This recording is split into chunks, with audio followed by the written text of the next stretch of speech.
Let's take a look at Key Concept 5.3.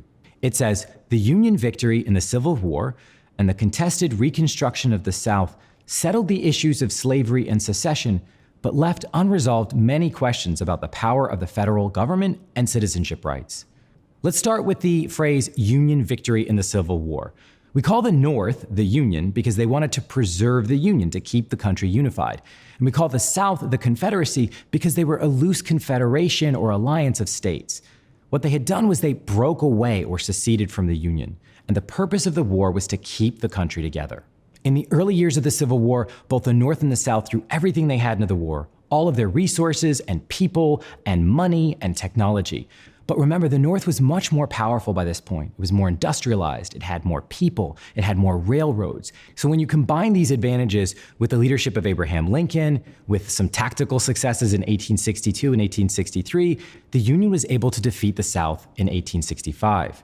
Even though the South actually had probably the best military leader of the time, General Robert E. Lee. The price of preserving the Union was really, really high.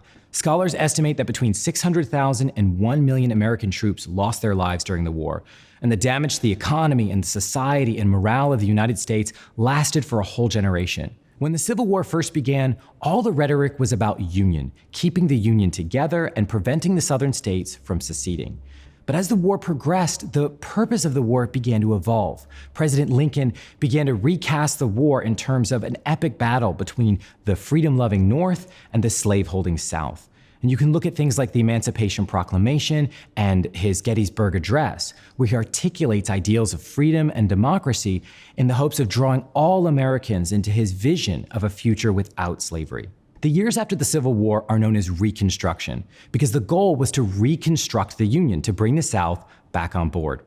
It lasted from 1865 to 1877.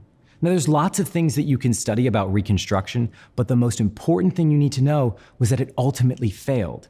Yes, the South was integrated back into the Union, but these initial goals of bringing slaves into freedom and integrating African Americans into society failed totally. One of the successes of Reconstruction were the 3 Civil War or Reconstruction Amendments, the 13th, 14th, and 15th, which were added to the Constitution between 1865 and 1870. You need to know all of these. So let's start with the 13th Amendment. So what the 13th Amendment did is that it abolished slavery once and for all. The 14th Amendment guaranteed everyone equal protection under the law. It effectively overturned the Dred Scott decision that said that Dred Scott the slave was property and had no legal rights. The 15th Amendment guaranteed the right to vote to everyone, regardless of their race.